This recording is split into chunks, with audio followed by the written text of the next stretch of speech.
Chers auditeurs, chères auditrices, bonsoir.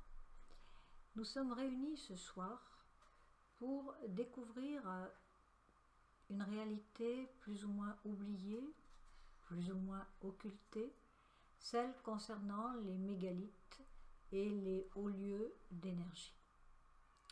Donc la question m'est souvent posée, d'où viennent les mégalithes, qui les a érigés, quels en furent les commanditaires et les premiers usagers. Donc vraisemblablement leur origine trouve leur implantation au niveau du néolithique et donc ont été réutilisés par diverses civilisations, dont celle des druides, qui étaient des connaissants. Je ne dis pas des savants, je dis des connaissants. Je reviendrai sur ce terme au cours de cette soirée. Et en fait, la source vraisemblablement est une source atlante. Donc l'Atlantide est ce continent qui a disparu en un jour et une nuit et qui s'étendait donc entre les colonnes d'Hercule, c'est-à-dire le détroit de Gibraltar en Afrique, jusqu'à une île située au nord de l'Allemagne qui s'appelle Heligoland. Heligoland, donc en fait, c'est en quelque sorte l'île du soleil aussi. Cette Atlantide a été l'objet de légendes, de spéculations. Aujourd'hui, quantité de recherches et de travaux ont été menés, extrêmement sérieux, donc des forages, des prélèvements, et on sait qu'en fait, des chaussées cyclopéennes ont été retrouvées donc au fond de l'océan Atlantique, et ce serait vraisemblablement, très vraisemblablement, l'Atlantide qui se serait enfoncée en une nuit un jour. Pourquoi ? Eh bien parce que la Terre, à une certaine époque, n'était pas inclinée sur ses pôles comme elle l'est actuellement, mais droite. En fait, les pôles étaient droits. Et donc en certaines zones qui aujourd'hui sont des zones glaciales, régnait le printemps éternel. Alors la deuxième source, donc hypothétique également, donc c'est celle de l'hyperborée. Donc l'hyperborée, c'est le vent du nord, le vent du froid, le vent glacial, hivernal, donc qui souffle sur les pays situés dans les régions qui sont aujourd'hui l'Islande. Et en fait, à cet endroit-là, donc régnait le printemps éternel. Il y avait deux récoltes, etc. Et en fait, cette hyperborée, donc l'Islande d'ailleurs, quand vous avez le mot is et le mot land, donc is c'est ce qui est sacré et land c'est la terre. Terre sacrée. Donc vous voyez, Heligoland, Islande, on retrouve donc une mémoire au niveau des noms même. Troisième source, celle qui est aussi une possibilité, je ne dis pas que c'est la possibilité, mais une possibilité, c'est celle de ces êtres qui auraient en quelque sorte évolué à partir des dinosaures, qui seraient les grands êtres, qui sont évoqués par les Sumériens, lorsque les Sumériens arrivèrent en Égypte, avant que l'Égypte ne soit l'Égypte. Ils trouvèrent des citadelles absolument prodigieuses avec des murs de basalte noir sans porte ni fenêtre, d'une hauteur vertigineuse, et donc sur le chemin de ronde évoluaient des personnages hybrides, mi-homme, mi-lézard. On sait que partout dans le monde, les légendes concernant le serpent, les dragons, donc ces sortes de lézards un peu hybrides, donc ont animé tout le légendaire. Ce sont des gardiens de trésors, ce sont des gardiens de secrets, ce sont des êtres qui possèdent toute la connaissance du monde, ce qu'on appellerait aujourd'hui la mémoire akashique. Donc l'Atlantide, qui a été évoquée aussi par Platon dans le Critias et le Timée, donc était une terre de grande connaissance, de grande évolution à la fois spirituelle et technologique. Une évolution n'allait pas sans l'autre. Et beaucoup d'éléments ont été rapportés par Solon, le grand-père de Platon, qui a été initié dans le temple de Saïs en Égypte. Le temple est extrêmement fermé, extrêmement secret, réservé uniquement à une élite, c'est-à-dire qu'il fallait montrer patte blanche, il fallait déjà avoir subi une grande évolution pour pouvoir garder le secret, les secrets. Et ce qu'il a transmis à donc son petit-fils n'était que des éléments pouvant être divulgués. Donc on reste en quelque sorte un peu sur notre fin, mais vous allez voir que tout au long de ce périple que nous allons mener, ces éléments vont pouvoir se révéler à nous. Alors, il y a aussi une autre question sur laquelle je vais passer assez rapidement, mais que je vais quand même soulever. C'est celle de ce grand vide historique de moins 25 000 ans qui donc pose question. Donc, moins 30 000 ans avant Jésus-Christ, l'homme possédait une capacité cérébrale équivalente à la nôtre. Et puis tout d'un coup, on ne parle plus de civilisation, on ne parle plus d'évolution, on est à moins 5000. Donc moins 5000 avant Jésus-Christ, donc ça fait 7000 ans, donc 7000 ans de connaissance de notre histoire. Mais avant, que s'est-il passé? Alors, je vais quand même vous donner donc un ou deux éléments parce que de manière à appuyer ce questionnement et puis remplir en quelque sorte ce vide. À savoir, je vais vous parler de Glosel, mais j'y reviendrai dans une autre conférence. Donc Glosel est un village qui se trouve donc à 30 km de Vichy, dans le département de la Loire. Et donc dans les années 1920, Émile Fradin, un paysan, labourant avec son grand-père un champ, voit une de ses vaches qui s'enfonce dans la terre. Donc ils vont l'un et l'autre dégager l'animal. Et à leur grande surprise, ils trouvent une cavité, et dans cette cavité extrêmement importante, ils trouvent des tablettes avec une écriture qui ressemble fort, puisque je les ai eues en main, donc aux runes, mais ce ne sont pas des runes. Donc ça ressemble aussi à du proto-sinaïtique, mais ce n'est pas du proto-sinaïtique, pas du tout. Et d'autre part, des figurines multiples, il y en a à peu près 1 millier, donc qui comportent des yeux, des nez et très rarement des bouches.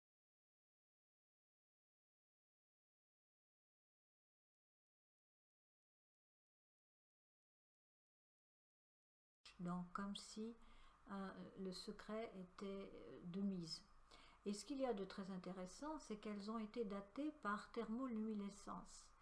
Et donc ce qui est révélé donc au niveau des dates est assez impressionnant, parce que ces statuettes et ces tablettes scripturaires datent de moins 17 000 ans.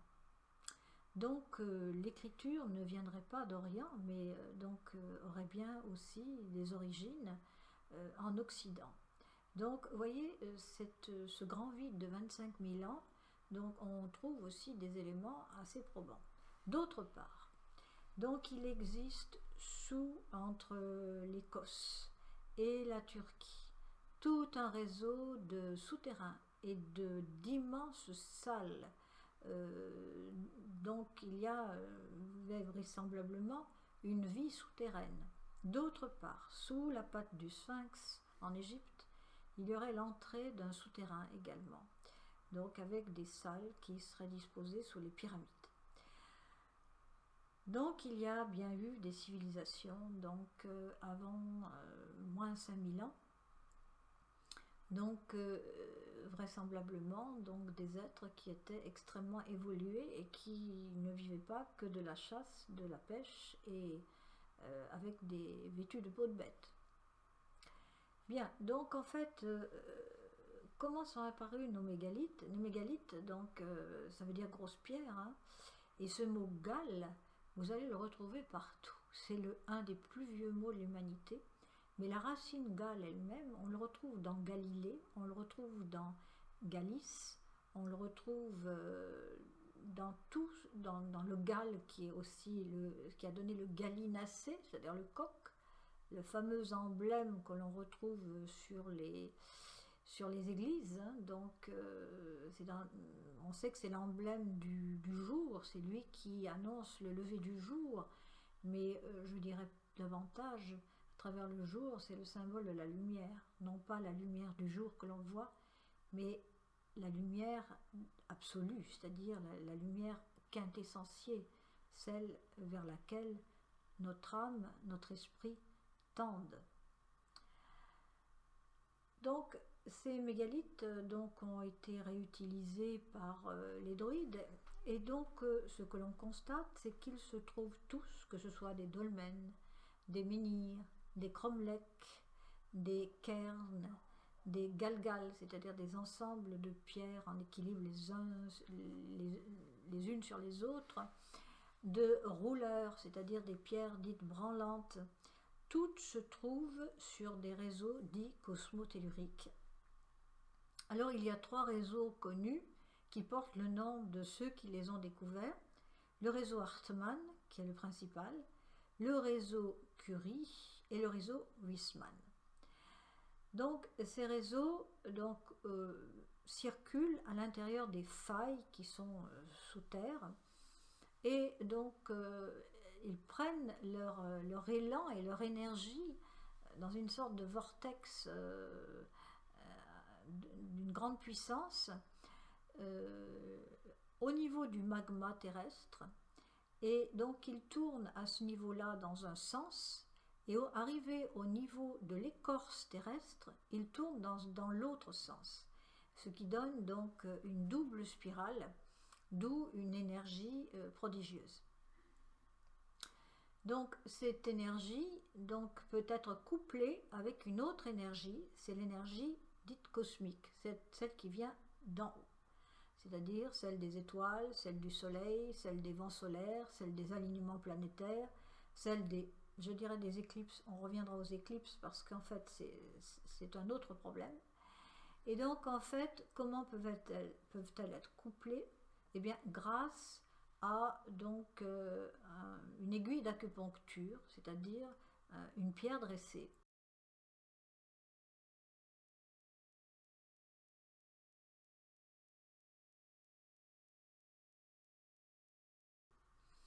Et en fait, ces pierres ont ce qu'on appellerait aujourd'hui des relais hertziens. Donc ça a cette valeur-là de conducteur, de transmetteur, d'antenne. Et en fait aussi, ça a une grande valeur énergétique. Alors ce sont aussi des équilibrateurs. Pourquoi? Parce que cette énergie qui circule dans le sous-sol est d'une telle violence et d'une telle force qu'elle est, je dirais, destructrice. C'est-à-dire qu'on appelle ça, il y a une convention chez les géobiologues, les sourciers, les radiesthésistes, qui est celle d'appeler donc cette énergie de l'électromagnétisme, c'est le vert négatif. C'est-à-dire c'est le vert aussi qu'on retrouve dans notre électricité, chez nous, l'électricité qui nous éclaire, qui éclaire notre quotidien. Donc, et c'est tellement négatif que ce n'est pas propice à la vie, c'est pathogène.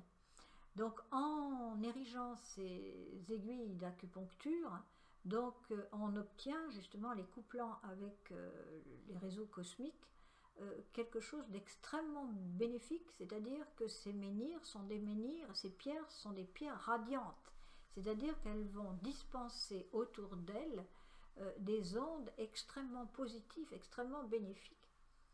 Donc on se dit que à ces époques-là extrêmement lointaines, ceux qui les ont érigés connaissaient parfaitement ces réseaux cosmotelluriques. Donc ils étaient géomanciens, géobiologues, sourciers, radiesthésistes. Donc ils nous ont laissé là quelque chose de prodigieux. Donc bien sûr les druides qui étaient des connaissants donc s'en sont emparés, les ont utilisés.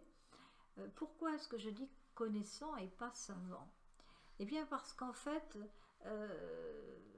un druide c'est d'abord un sage, c'est un grand prêtre, c'est quelqu'un donc qui possède des connaissances je dirais expérimentales, c'est-à-dire que rien n'est livresque, tout est oral et tout est expérience, c'est-à-dire qu'en fait tout son corps est baguette de sourcier, c'est-à-dire il a développé un ressenti absolument prodigieux parce qu'il a travaillé sur ses 7 corps.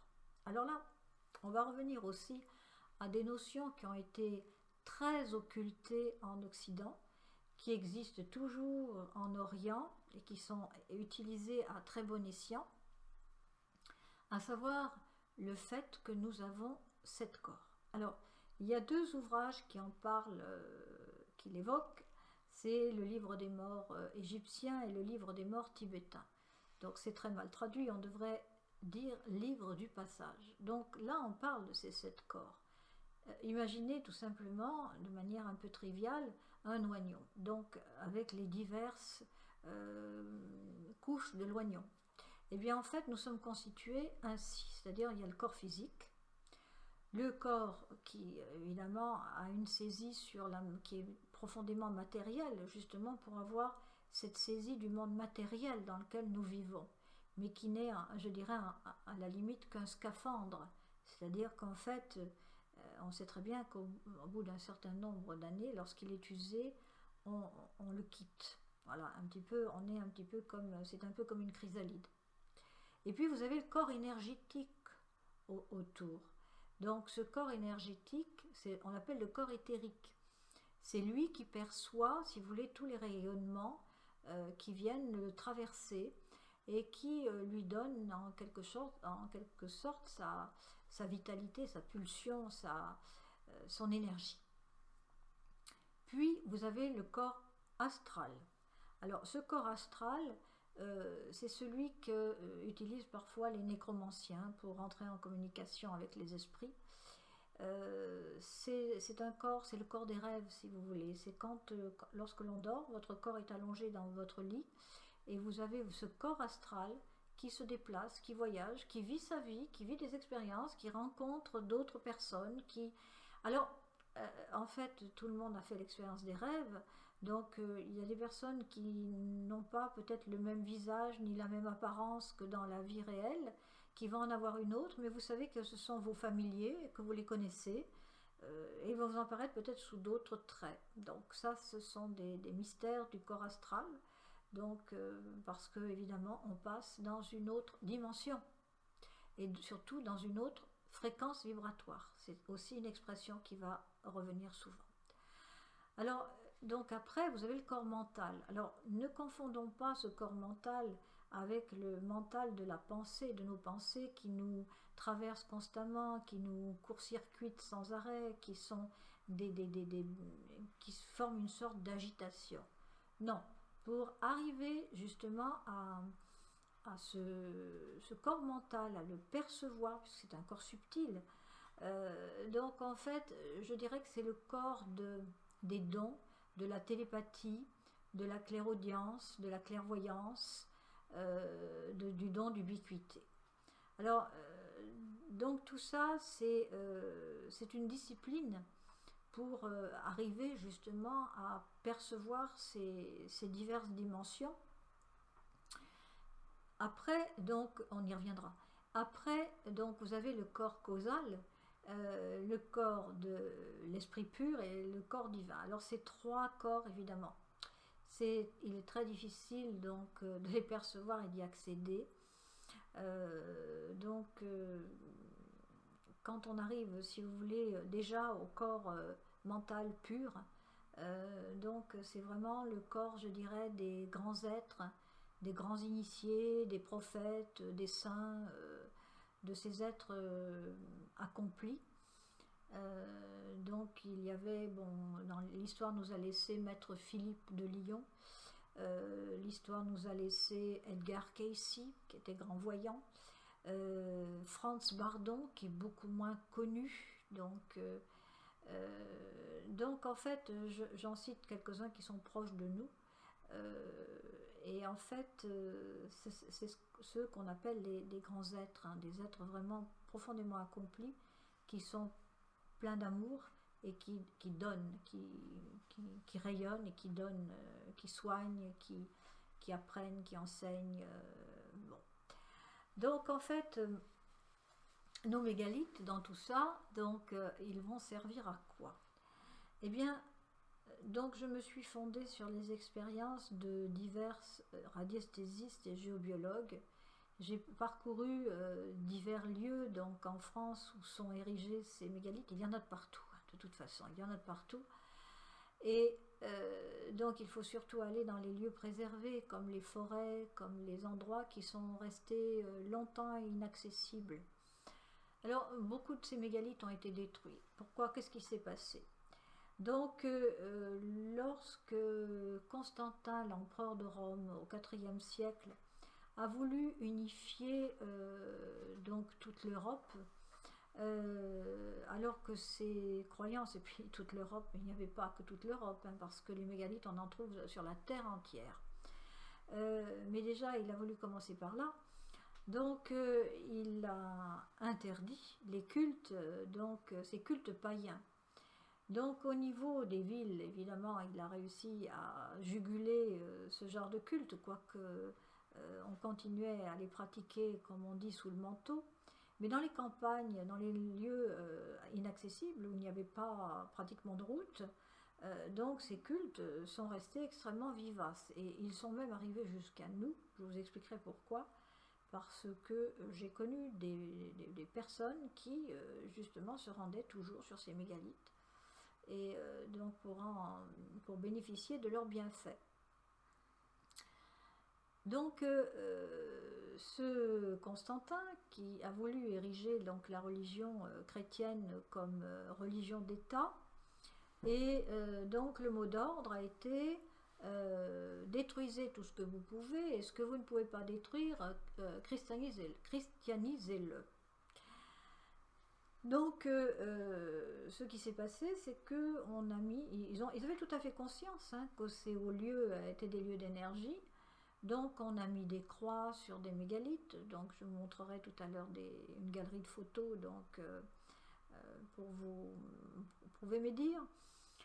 Sur des pierres à cupules aussi, on les a comblées, les pierres à cupules, et puis on a collé des croix dessus. Et donc, on a également, si vous voulez, construit des églises romanes.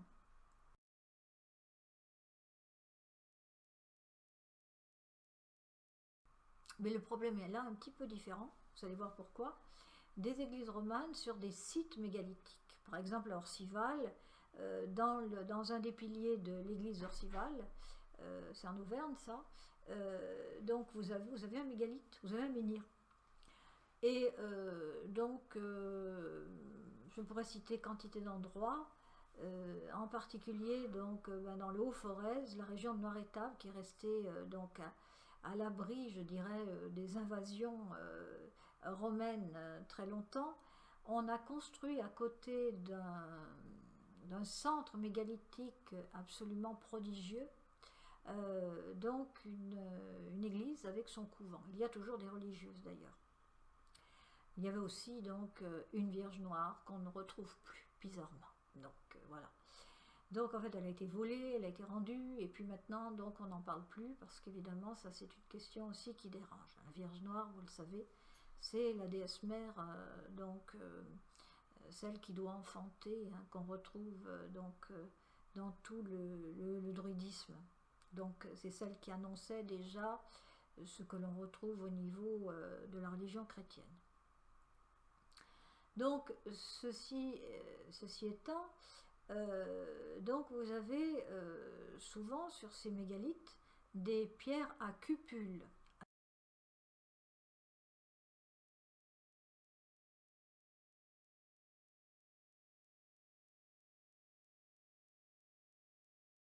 Alors je vous en montrerai là dans la galerie de photos. Donc ce sont des cavités qui ont été soit creusées de main d'homme, soit creusées par la nature. Mais que ce soit l'une ou l'autre, ça n'enlève rien à leur qualité. C'est-à-dire qu'en fait, on les utilisait de diverses manières. Alors, donc, je voulais revenir à quelque chose. J'ai tellement de choses à vous dire qu'en quelque sorte, ça se bouscule un petit peu. Donc, en fait, au niveau des énergies, donc, théoriquement, donc on parle d'ondes bovis. Alors, de 0 à 4000, donc ce sont des ondes pathogènes, c'est-à-dire très négatives pour la vie, donc on peut développer quantité de problématiques comme des cancers ou des problèmes nerveux ou des problèmes à tous les niveaux. Ce sont des ondes pathogènes. De 4000 à 12 000, je dirais que c'est neutre. Au-dessus de 12 000, ça commence à être intéressant. Et vous allez voir que sur certains lieux mégalithiques, les énergies montent à 4000. 44 000, pardon. Excusez-moi. Donc, en fait, c'est ce que l'on va trouver au niveau de certaines églises romanes et de certains mégalithes. Alors, les églises romanes, donc comment se fait-il qu'elles ont été érigées sur ces lieux? Eh bien, il faut songer que lorsque les druides ont senti au Xe siècle qu'ils allaient être éradiqués parce qu'en fait les invasions étaient telles, la répression était telle, la chasse aux sorcières était épouvantable. Donc on a énormément massacré d'ovates, de bardes, de druides, de druidesses aussi.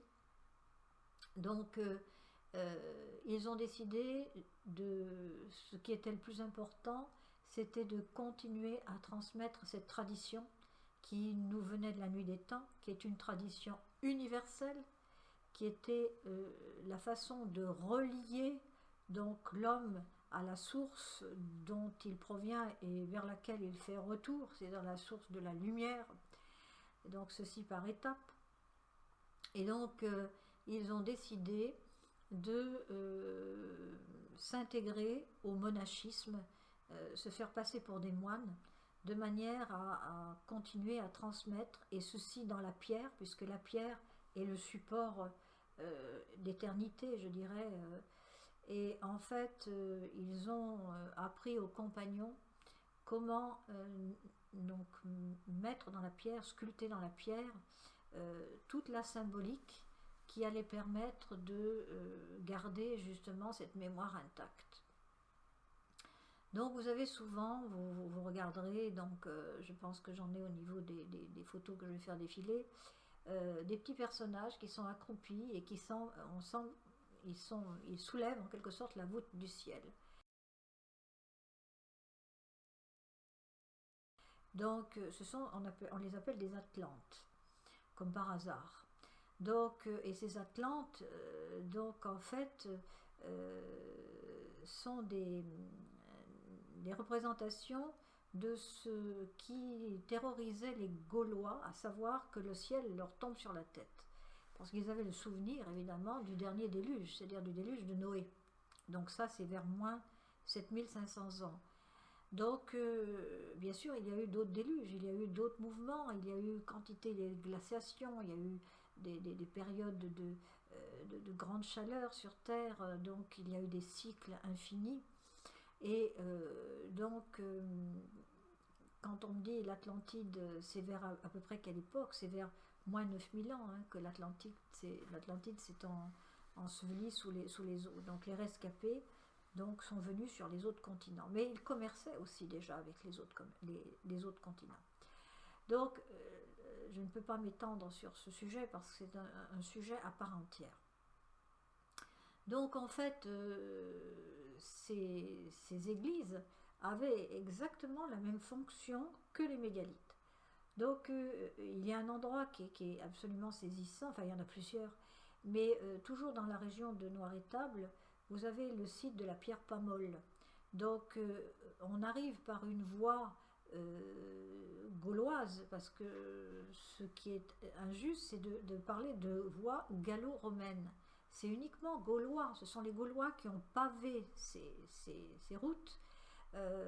D'ailleurs, Jules César, dans la guerre des Gaules, donc les évoque. Il évoque ces routes qui ont permis justement cette invasion par les Romains, donc parce qu'évidemment les chars ne s'embourbaient pas sur des chemins boueux. Et d'autre part, Jules César, toujours dans la guerre des Gaules, fait part de son questionnement. Comment se faisait-il que les tribus gauloises étaient averties de l'avancée des troupes romaines? Alors il y avait deux choses. Il y avait les feux qui pouvaient prévenir, si vous voulez, sur des hauteurs, on allumait des feux avec de la graisse, avec des fougères, avec du bois, donc cela faisait une fumée très épaisse. Donc on faisait ces feux donc, dans des tours, sur des sommets de montagnes, et les feux se répondaient. Mais il y avait aussi autre chose, c'est qu'en fait on transmettait donc les messages par les mégalithes, c'est-à-dire si vous aviez des rouleurs ou des pierres branlantes, on animait, donc on donnait de la branle à ces pierres branlantes, et en fait le message se répercutait de mégalithe en mégalithe, puisque les mégalithes étaient disposés sur ce qu'on appelle des lays, L-E-Y-S, c'est-à-dire des grandes lignes, des grands réseaux d'énergie souterraine. Donc en fait, les connaissants étaient au fait de l'avancée des troupes de par ces messages, ceci à 100, 200, 300, même 500 km, il n'y avait pas de limite, si vous voulez. Donc il y avait des sortes de relais, donc des personnes qui se trouvaient sur ces lieux mégalithiques et qui continuaient de transmettre le message de mégalithe en mégalithe. Donc voilà donc pour ce genre de transmission. Donc ces pierres, donc je vous parlais tout à l'heure des cupules, donc faites de main d'homme ou faites par la nature. Donc certaines sont aussi grandes que des baignoires, même certaines on peut même y loger une voiture.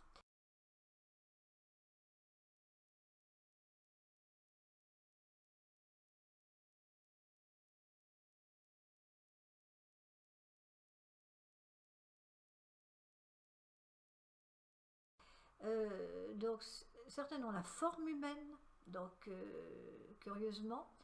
Et ce qui est intéressant, c'est que donc des géobiologues ont mesuré donc l'énergie qui sortait de ces cupules.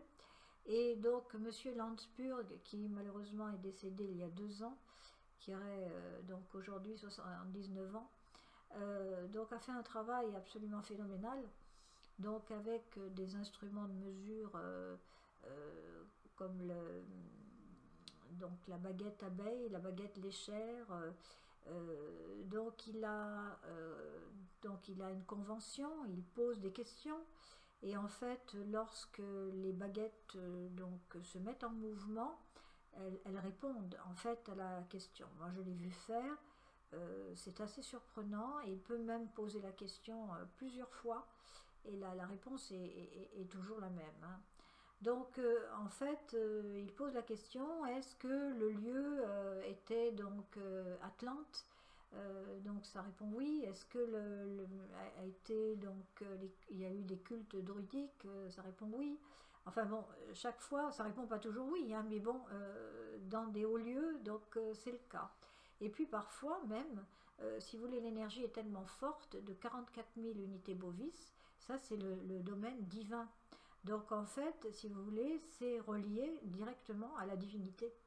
Donc à une force absolue. Et donc là, ce sont des lieux donc de grande, de haute initiation, très haute initiation.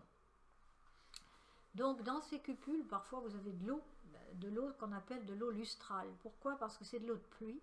C'est de l'eau de pluie qui a traversé évidemment les espaces cosmiques, et qui arrive dans ces lieux qui va être en quelque sorte dynamisé, c'est-à-dire cette eau va avoir des vertus absolument prodigieuses. Mais en fonction de la cupule dans laquelle elle tombe, l'eau n'est pas du tout la même, ne va pas transmettre le même message. Alors à propos de message, donc Masaru Emoto, donc un japonais, a travaillé sur la mémoire de l'eau. Donc nombre d'entre vous doivent connaître cette expérience. Dans 2 récipients témoins, donc il a mis de l'eau. Dans le premier, il a envoyé des pensées de haine, et dans le second, des pensées d'amour. Il les a mis au congélateur, 24 heures après, il les a ressortis. Dans le premier récipient où les pensées de haine avaient été déposées, donc les cristaux avaient des formes tout à fait chaotiques et horrifiques. Et dans le deuxième récipient témoin où avaient été infusées des pensées d'amour, eh bien les cristaux étaient absolument magnifiques, extrêmement harmonieux, et décrivaient le fameux nombre d'or, 1,618, que l'on va retrouver justement dans les églises dites romanes.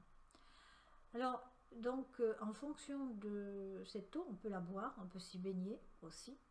Donc, cette eau va apporter évidemment au corps, justement au corps dont on parlait, c'est-à-dire le corps physique, le corps éthérique, le corps astral et le corps mental, des messages différents et des potentialités d'éveil.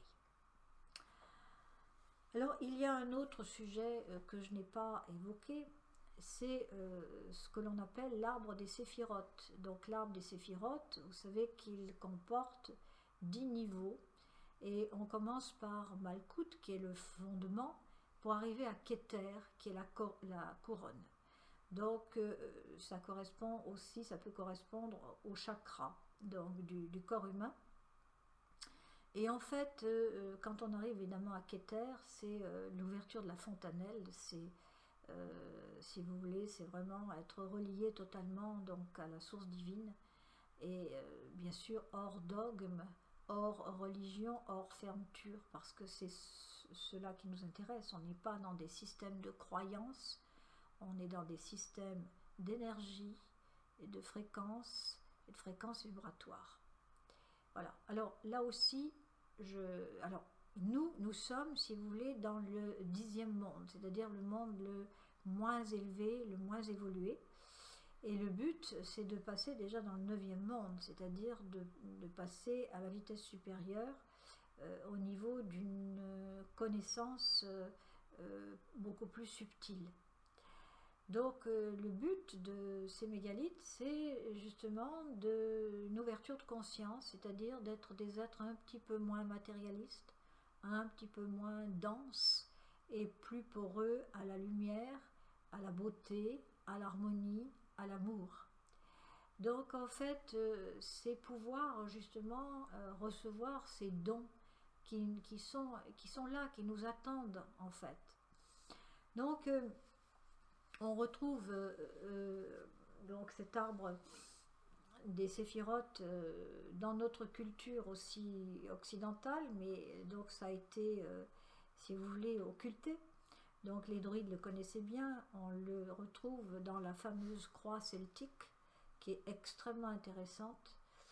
Et donc j'ouvre aussi une parenthèse, on parle souvent de pierre des sacrifices, parce que bien sûr, la religion chrétienne a voulu tout diaboliser, c'est-à-dire on appelle ça chaudron des sorcières, pierre du diable, donc en fait, alors qu'elles avaient vraisemblablement, mais les noms ont été effacés, des noms extrêmement spirituels, empreintes de spiritualité. Donc, mais ça ne change rien donc à leur vertu. Alors, donc en fait...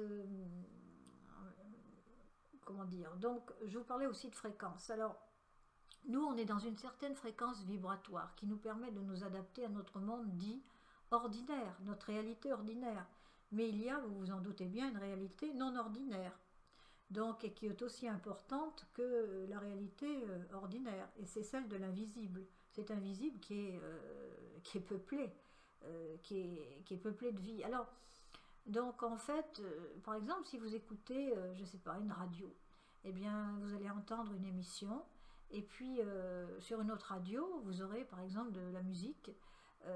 Donc tout dépendra de la fréquence sur laquelle vous êtes. Alors, il s'agit exactement de la même chose, c'est-à-dire nous sommes dans un monde ayant une certaine fréquence, et il y a d'autres mondes qui ont d'autres fréquences. Alors, je vous parlais tout à l'heure du don d'ubiquité. Eh bien, donc, Sœur Aimée de Malais 3, donc Malais 3, ça se situe dans l'Ille-et-Vilaine, à proximité, enfin dans la région de Redon. Donc, cette Sœur Aimée de Malais 3, donc, qui avait justement cette capacité de rentrer dans une fréquence vibratoire autre que celle du monde ordinaire, elle avait ce don d'ubiquité, c'est-à-dire qu'en fait, elle faisait en quelque sorte fonctionner son corps mental supérieur, et elle faisait rentrer les Allemands dans son couvent par une porte, et elle faisait sortir les Juifs qu'elle abritait, qu'elle protégeait, par une autre porte. Donc elle était aux deux endroits, elle avait le don d'ubiquité. Donc elle est très connue en Bretagne, d'ailleurs lorsque on l'a mise en terre, donc en fait une source est née sous sa tête, il a fallu surélever sa sépulture. Voilà, donc voilà pour la petite information. Donc on rentre dans la réalité non ordinaire, et donc en fait aussi dans la réalité des miracles. Alors donc autre chose aussi, donc tout en parlant des mégalithes, je peux vous parler de Brocéliande, qui est aujourd'hui la forêt de Paimpont, puisque la forêt de Brocéliande s'est beaucoup réduite, ceci en Bretagne. Vous avez un lieu, vous avez plusieurs lieux bien sûr, mais vous avez un lieu où donc en fait il y a cette fontaine de Barenton, où la légende dit qu'en versant de l'eau sur la margelle de la fontaine, donc le chevalier noir apparaît et veut en quelque sorte défaire en combat singulier celui qui a osé donc enfreindre la loi.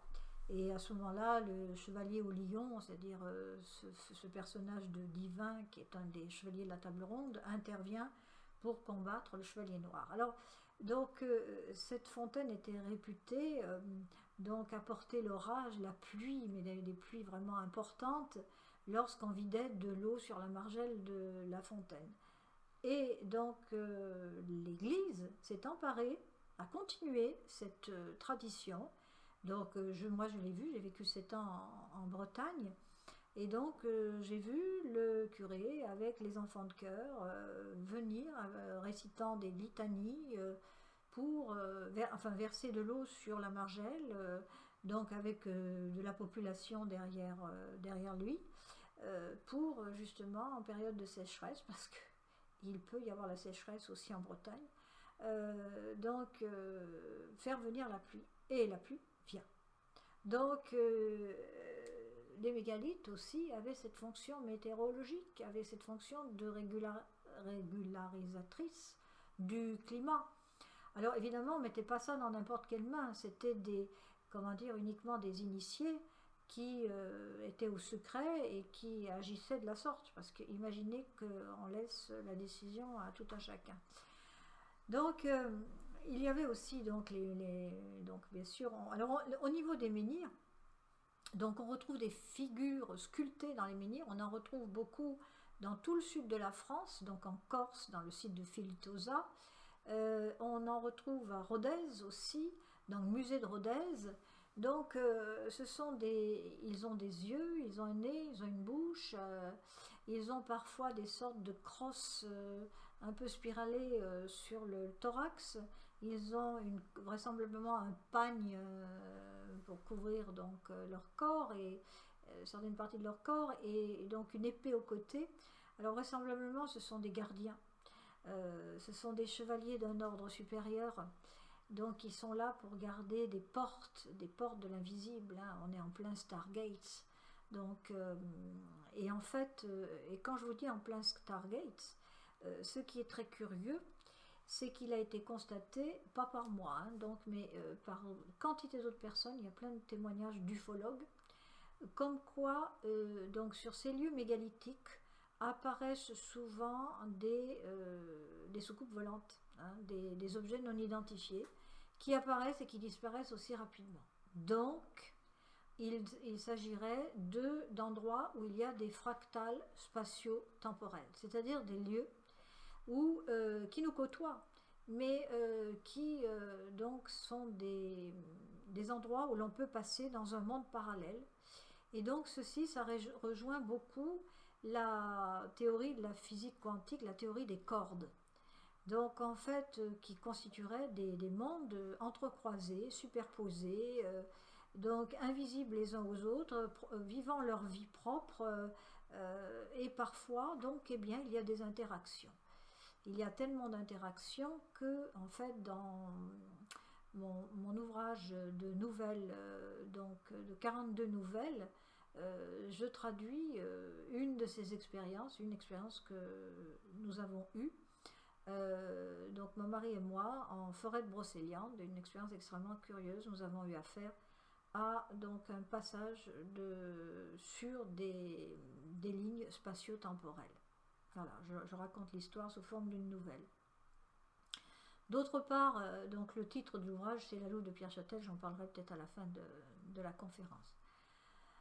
Donc en fait, vous avez aussi les dolmens, bien entendu, qui sont des pierres, des sortes de tables avec sur des pieds.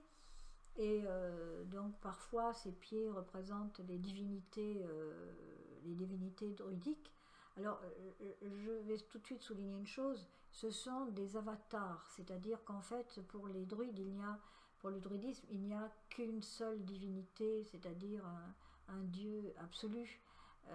Donc évidemment avec quantité de potentialité, donc pour les êtres humains que nous sommes, donc on leur a donné des noms pour justement caractériser ces potentialités. Mais donc ce sont uniquement des repères. Donc en fait souvent 3 pieds, parfois il y en a plus, parfois il y en a davantage.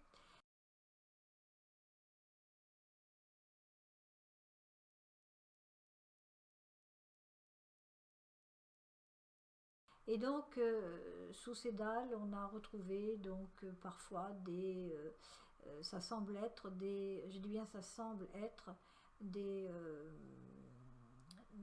des sépultures, donc des êtres qui étaient en position fétale, c'est-à-dire comme pour une sorte de renaissance. Et c'est là que ça devient intéressant. Alors, il y a une légende aussi qui dit qu'en fait, les femelles d'animaux et les femmes humaines n'avaient pas le droit de rentrer sous les dolmens, que c'était réservé uniquement aux hommes. Alors, donc, parce qu'il y a des énergies qui ne conviennent pas aux femmes.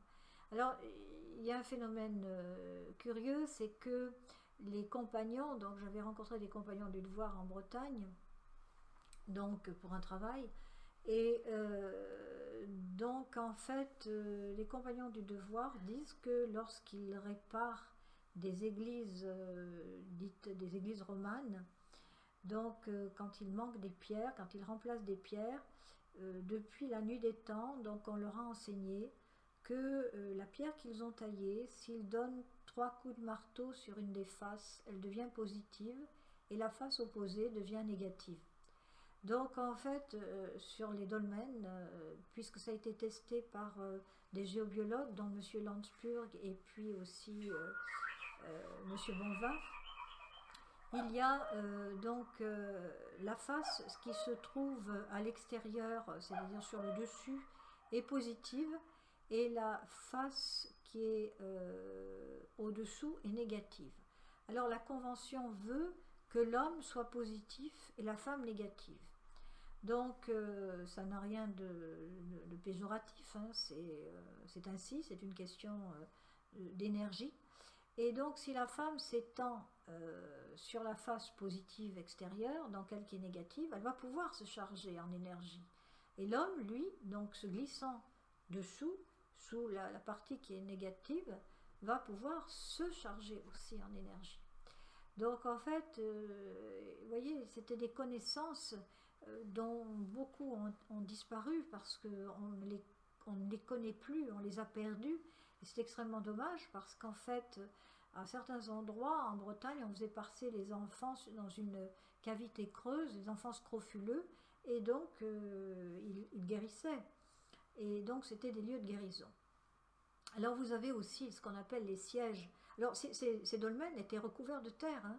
Donc en fait c'est les intempéries, c'est les siècles et les millénaires qui les ont découverts, mais parfois certains étaient même groupés.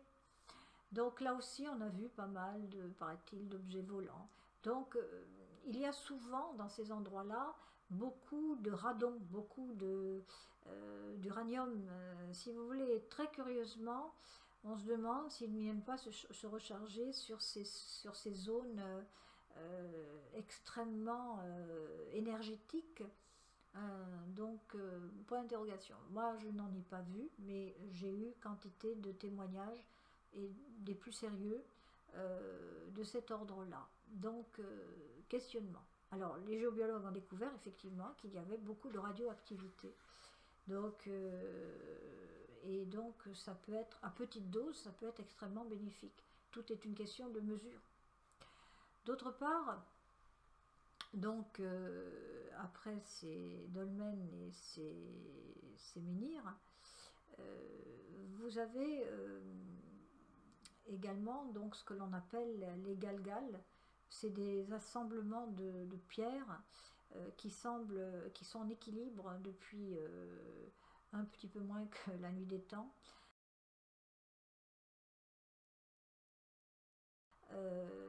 Parfois calés avec une toute petite pierre, on les trouve parfois au bord des rivières, ils ont des formes rondes.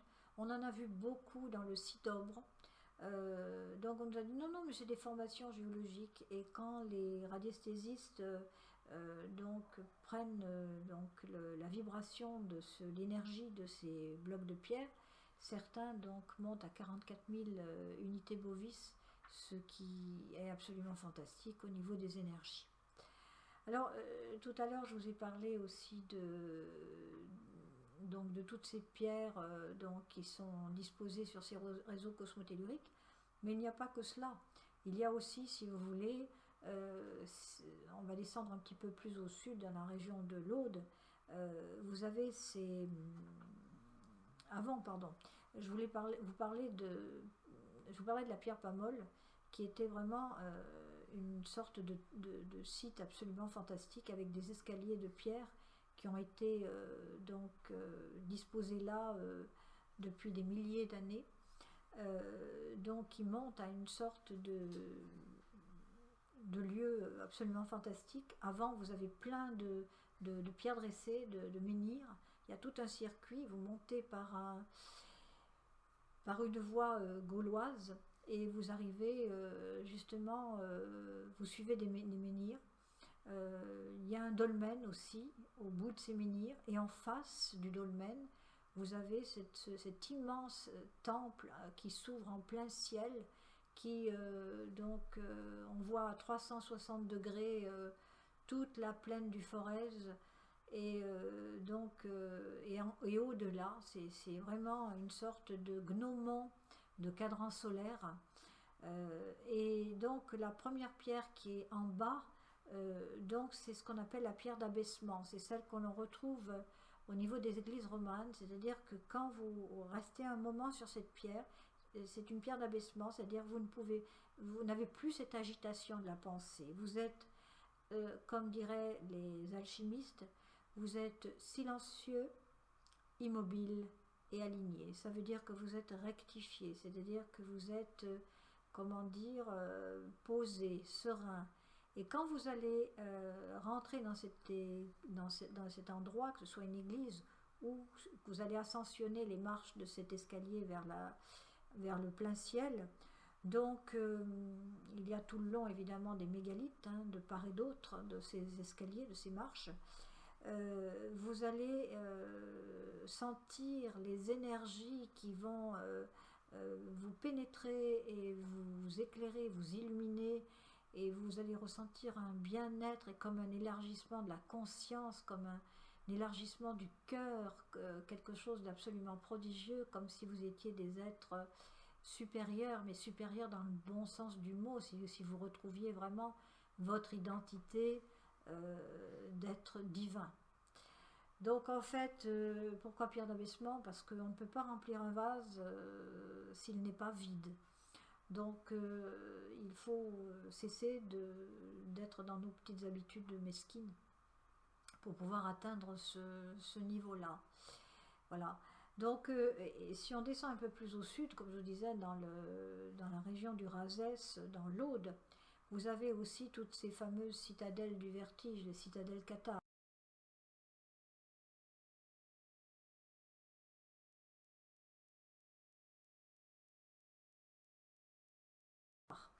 Donc en fait, là, évidemment, c'est pas 44 000 unités bovis, mais ça monte à 80 000 unités bovis. Donc le catharisme fait l'objet aussi de toute mon attention, parce qu'en fait, ces hommes-là donc se sont réfugiés dans ces citadelles cathares, parce qu'ils savaient pertinemment qu'elles étaient perchées donc sur des mégalithes naturels, c'est-à-dire sur des pics rocheux, et donc l'énergie était là absolument prodigieuse. Toute cette région du Razès d'ailleurs est une région extrêmement ésotérique, avec Rennes-le-Château, Rennes-les-Bains, Alette-les-Bains. Je l'ai parcouru 1000 fois, donc je la connais bien. Et en fait, les Cathares étaient réfugiés là parce qu'ils pratiquaient, j'ose pas dire leur culte, parce qu'en fait c'était des esprits extrêmement ouverts, donc qui avaient retrouvé justement ce que l'on voulait occulter, qui avaient des secrets justement pour rentrer dans une autre dimension. D'ailleurs, lorsqu'ils sont descendus, lorsqu'on les a conduits dans les bûchers pour les incinérer, pour les faire brûler, pour les sacrifier, donc ils y sont montés en chantant et ne sentant pas la brûlure du feu. Donc il fallait qu'ils aient développé vraiment des capacités extrasensorielles extrêmement puissantes. Donc ces hauts lieux leur permettaient évidemment de méditer, de prier, d'être reliés, parce que c'est le vrai sens du mot religion, être relié, et d'accéder justement à une autre dimension. Alors eux croyaient en la réincarnation, bien sûr. À partir du moment où l'on croit en la réincarnation, ça change tout. Donc on sait que l'esprit demeure. Donc une partie de l'âme va en quelque sorte se fixer sur le corps défunt, et donc une autre partie de l'âme va se rejoindre l'esprit. Alors le travail de toute une vie, c'est aussi le travail des alchimistes, c'est-à-dire c'est en quelque sorte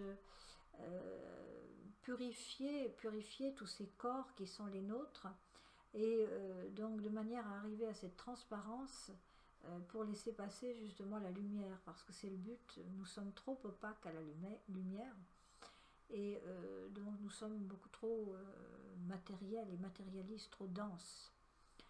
Donc en fait ces cathares vivant dans les citadelles du vertige avaient compris tout cela, et donc ils dérangeaient énormément. Donc c'est toujours la même chose, quand on ignore, l'ignorance fait beaucoup de mal. D'autre part, donc en fait, je vais citer un petit exemple qui est assez amusant, mais qui est quand même aussi intéressant pour notre soirée, à savoir vers l'Oriole, toujours dans la région donc des citadelles du vertige, donc la région de Minerve. Vous avez une route assez particulière. Si vous laissez votre voiture, donc c'est la grande attraction ça, vous laissez votre voiture en bas d'une pente, moteur éteint, pas le frein évidemment, moteur éteint, la voiture monte toute seule la pente et s'arrête vers un petit pont. Et donc le phénomène est connu des géobiologues, des radiesthésistes. Ils ont détecté un réseau de 7 rivières souterraines qui s'entrecroisent, ainsi que des réseaux cosmotelluriques extrêmement importants, une faille extrêmement importante où circule énormément d'énergie. Alors, donc ceci a été observé. par des milliers de personnes. Il y a plein de touristes qui viennent chaque année donc expérimenter ce phénomène parce que ça s'appelle l'Oriole, hein. Donc c'est très curieux. Et donc en fait, quand on constate ceci, on se dit que nos mégalithes qui sont positionnés sur des veines d'eau, sur des réseaux cosmotelluriques, ont des vertus absolument fantastiques. Alors, il y a aussi les sièges. Alors, je vous ai parlé tout à l'heure des sièges du diable. Donc, en fait, nous en connaissons beaucoup dans le Massif central, mais il y en a partout. Il en est un qui était un siège de Merlin qu'on a baptisé siège de Saint-Martin parce que Saint-Martin a été un grand destructeur de mégalithes. Et dans mon enfance, j'entendais les vieilles personnes dire « Oh là là, j'ai mes rhumatismes, je vais aller à la pierre de Marlin ». Donc ils avaient gardé, si vous voulez, de génération en génération, le nom de Merlin. Et en fait, ce fameux Merlin l'Enchanteur, sur lequel nous reviendrons dans des conférences concernant les fées, les élémentaux. Donc, parce qu'il y a aussi tout ce petit peuple qui nous entoure et qui est universel. Ils ont des noms universels, on les retrouve partout.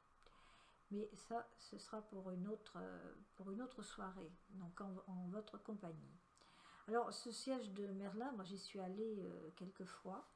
Et en fait, il y a un vortex d'eau sous le siège. Il y a des réseaux, évidemment, un très fort réseau cosmotellurique. Et la sensation est absolument extraordinaire. Alors, il y en a un autre, il y en a plusieurs, hein, mais j'en cite aussi un qui est à la Tour du Pin, dans ce qu'on appelle la forêt de Valin, qui est le siège des seigneurs. Et là, il y a deux vortex, hein, donc à droite et à gauche du siège. Et là, évidemment, donc il y a un côté qui est fait pour les hommes, un côté qui est fait pour les femmes, et ensuite on intervertit de manière à faire en sorte que les énergies se croisent et que la fréquence vibratoire donc varie. Donc ceci, c'est un domaine aussi d'expérience. Et devant ce siège justement des seigneurs à Forêt de Valin, il y a une pierre d'abaissement. Pierre d'abaissement qui existe aussi sur ce fauteuil de Merlin, donc dans le Haut-Forez. Alors, donc je n'ai pas évidemment, c'est loin d'être exhaustif, c'est simplement une introduction à ces mégalithes. Donc, mais donc si vous trouvez des pierres de cet ordre-là, quelque part, n'hésitez pas à vous charger. Alors, donc je ne vous ai pas parlé aussi de l'Alsace, donc c'est le pays de Monsieur Landsburg. Il y a beaucoup travaillé, il a travaillé sur le fameux mont Saint-Odile, qui est cette enceinte de pierre néolithique qui fait 10 km de longueur, qui devait enfermer tout un centre cultuel prodigieux. On a construit évidemment une église là, donc en l'honneur de Saint-Odile, parce que la légende de Saint-Odile, c'est une femme qui est née aveugle, et donc lors du baptême, elle a retrouvé la vue. Et en fait, son père voulait la marier, mais elle voulait absolument pas, elle voulait rester pure, elle voulait rester dans la prière. Et en fait, son père, c'est la légende, hein, donc l'a poursuivie avec le prétendant, et elle est rentrée dans un rocher, dans un mégalithe, et elle a disparu. Et en fait, par la suite, donc, elle est ressortie de ce mégalithe, et de ce mégalithe est sortie une source d'eau, qui est une eau miraculeuse, qui soigne les yeux. Et il y a quantité de personnes qui vont à cet endroit, qui prennent de cette eau pour soigner leurs yeux. Alors, vous trouverez partout des fontaines de cet ordre-là, en Bretagne en particulier. Donc, des fontaines guérisseuses qui ont chacune donc une vertu. Donc, tout simplement parce que ce sont des lieux d'énergie prodigieuse. Lourdes, c'est également la même chose, hein. Donc, ce sont si vous voulez, des mystères, mais des mystères qui sont naturels et dont on a perdu la connaissance. Alors, il y a deux phrases que je vais citer en conclusion, si conclusion on peut avoir. C'est la phrase d'Hermès Trismégiste, l'Égyptien, qui était d'une très très grande sagesse, qui dit « Tout ce qui est en haut est comme ce qui est en bas pour le miracle d'une chose unique ». Donc je vous laisse méditer à cette phrase, et donc en relation avec les mégalithes. Et d'autre part, vous avez cette phrase de Socrate qui est majeure également, qui est « Connais-toi toi-même ». Tu connaîtras les univers ou les mondes en fonction de la traduction, et tu connaîtras les dieux. Donc je pense que les mégalithes sont des relais, des sanctuaires, des tremplins vers une connaissance universelle, vers un amour aussi universel. Quand nous aurons atteint à la fois cet amour et cette connaissance, nous serons en quelque sorte en possession de Aor, qui est la lumière de la lumière, et d'Agni, qui est le feu du feu. Je vous souhaite une excellente soirée et je vous dis à bientôt.